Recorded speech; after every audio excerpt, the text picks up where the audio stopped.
নমস্কার বন্ধুরা, আমি সর্বাণী আর আপনারা দেখছেন সর্বাণীস কিচেন। বন্ধুরা, আজকে আমি কুচো চিংড়ি দিয়ে লাউ ঘন্ট বানাবো। আমি লাউটাকে খুব সরু সরু করে কেটে নিয়েছি। লাউটা খুবই কচি লাউ। আর নিয়েছি একটু কুচো চিংড়ি, নুন হলুদ মাখিয়ে নেব। কিছুটা পেঁয়াজ কুচিয়ে নিয়েছি আর নিয়েছি ধনেপাতা কুচি। আমি অল্প মশলা দিয়েই আজকে লাউ ঘন্টটা তৈরি করব। তাহলে তোমরা দেখতে থাকো আমি কিভাবে লাউ ঘন্ট বানাচ্ছি। আমি কড়াই বসিয়ে দিয়েছি। কড়াইয়ের মধ্যে আমি অল্প একটুখানি সর্ষের তেল দিয়ে দেবো। আমি রেসিপিটা সর্ষের তেল দিয়েই করছি। অল্প তেল দিচ্ছি এই কারণে চিংড়ি মাছগুলো আমি প্রথমে একটু ভেজে নেব।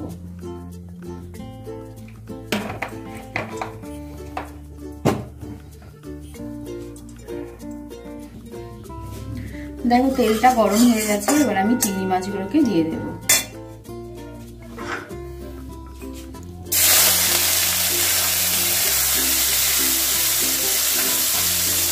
চিংড়ি মাছগুলোকে আমি বেশি ভাজবো না, হালকা করে ভেজে তুলে নেব। দেখো চিংড়ি মাছগুলো হালকা করে ভাজা হয়ে গেছে। এবার আমি গ্যাসের আঁচ কমিয়ে চিংড়ি মাছগুলোকে তুলে নেব।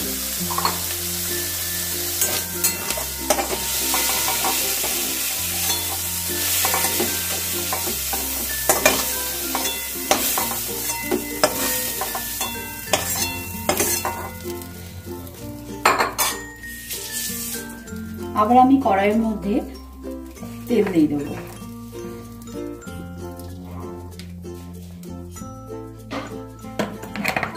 আমি 2 টেবিল চামচের মতন তেল দিলাম। এবার তেলটা গরম হলে আমি ফোড়ন দেব। আমি একটা তেজপাতা আর একটু জিরে ফোড়ন দেব।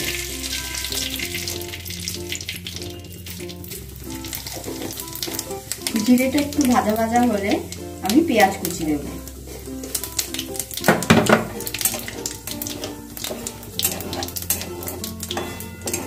জিরেটা আমার ভাজা হয়ে গেছে। এবার আমি পেঁয়াজ কুচিটা দিয়ে দেবো।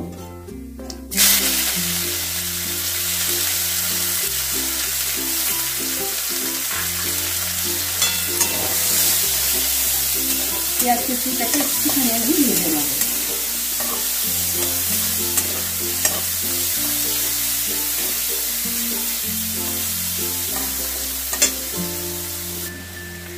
পেঁয়াজটা একটু ভাজা ভাজা হয়েছে, একটু ব্রাউন কালার এসেছে। এবার আমি মশলাগুলোকে দিয়ে দেব। আমি প্রথমে দিলাম হাফ চামচের একটু বেশি ধনে গুঁড়ো, হাফ চামচ জিরে গুঁড়ো,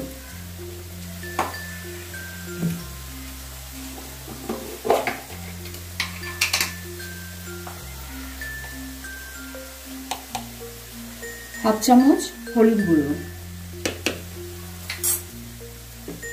দিয়ে মশলাটা ভালো করে মিশিয়ে নেব। এই সময় আমি কিন্তু গ্যাসের আঁচটাকে একদমই কমিয়ে রেখেছি।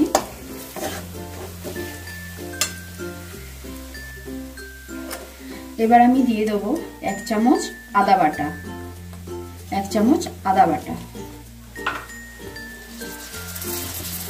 লাউ ঘন্টতে বেশি ঝাল ভালো লাগে না, আমরা বেশি ঝাল লাউ ঘন্টতে খেতে পারি না, সেই জন্য অল্প পরিমাণে হাফ চামচ পরিমাণে আমি দিলাম কাঁচা লঙ্কা বাটা।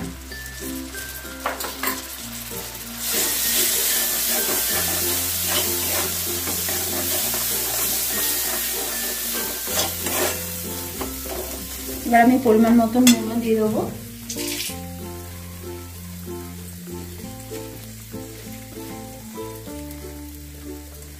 দিয়ে দিলাম পরিমাণ মতন নুন। মশলাটাকে একটু ভালো করে 1 মিনিটের মতন একটুখানি কষিয়ে নিচ্ছি।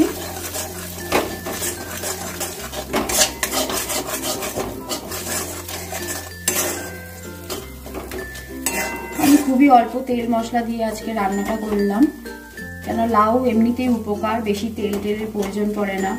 বেশি তেল তো খাওয়া ভালো না, তাই অল্প তেল দিয়েই আমি লাউ, অন্যান্য সবজি টবজি অল্প তেল দিয়েই আমি রান্না করি। এবার আমি লাউগুলোকে দিয়ে দিচ্ছি।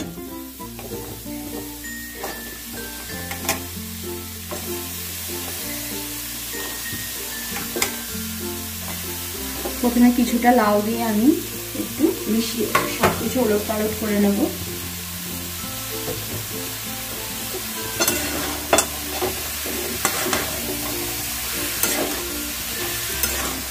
আর গ্যাসের আঁচটাকেও আমি এই সময় বাড়িয়ে দিলাম, হাই স্পিডে দিয়ে দিলাম।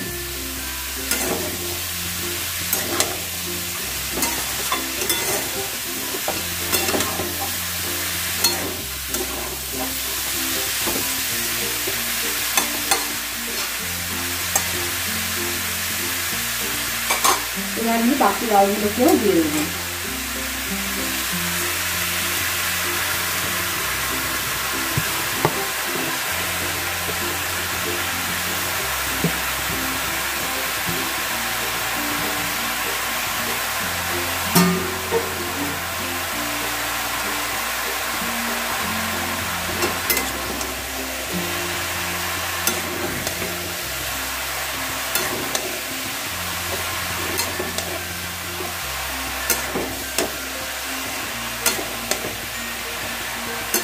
কিছুক্ষণ আমি হাই স্পিডেতেই লাউটাকে রান্না করব, তারপর জল বেরোলে আমি একটা লিড দিয়ে চাপা দিয়ে দেবো।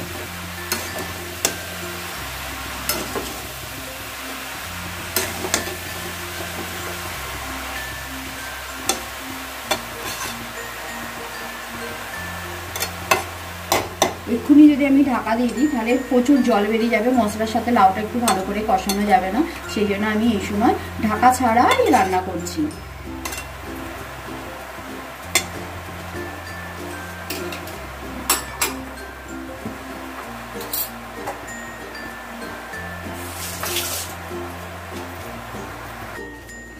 দেখো বন্ধুরা, আমি 2 মিনিটের মতন লাউটাকে নাড়াচাড়া করতেই কত জল বেরিয়ে গেছে।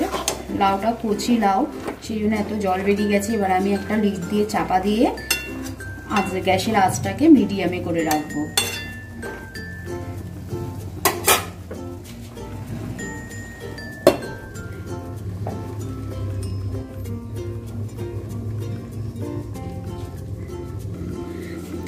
তিন মিনিট পর আমি ঢাকনাটাকে খুলে দেখছি। দেখো বন্ধুরা, কত জল বেরিয়েছে লাউ থেকে। এবার আমি কি করব, গ্যাসের আঁচটাকে আমি হাইতে দিয়ে দেবো, হাই স্পিডে দিয়ে দেবো। কেন, বেশি কমিয়ে রাখলে আরও জল বেরোবে এবং লাউ বেশি সিদ্ধ হয়ে গেলে আমার মনে হয় টক টক ভাব চলে আসে। সেই জন্য আমি কি করি, হাই স্পিডে দিয়ে দিলাম গ্যাসের আঁচকে। দিয়ে আমি এখন চিংড়ি মাছগুলোকেও দিয়ে দেবো।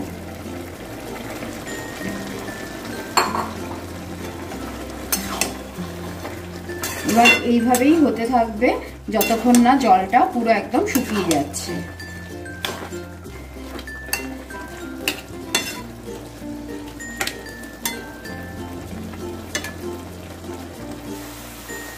দেখো জল অনেকটাই শুকিয়ে গেছে। এবার আমি একটুখানি চিনি দিয়ে দেবো।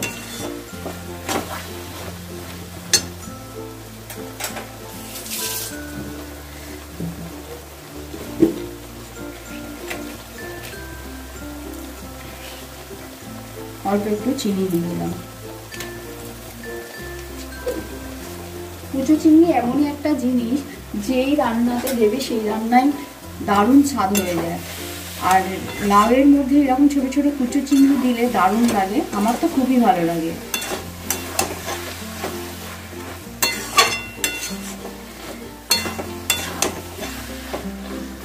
আর একটু শুকনো করবো আমি।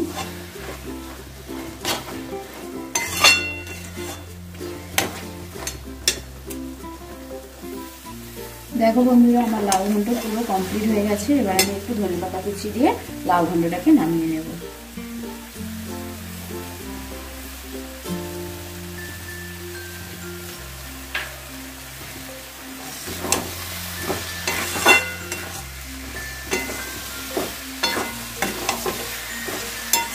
হয়ে গেল আজকের আমার লাউ ঘন্ট রেসিপি।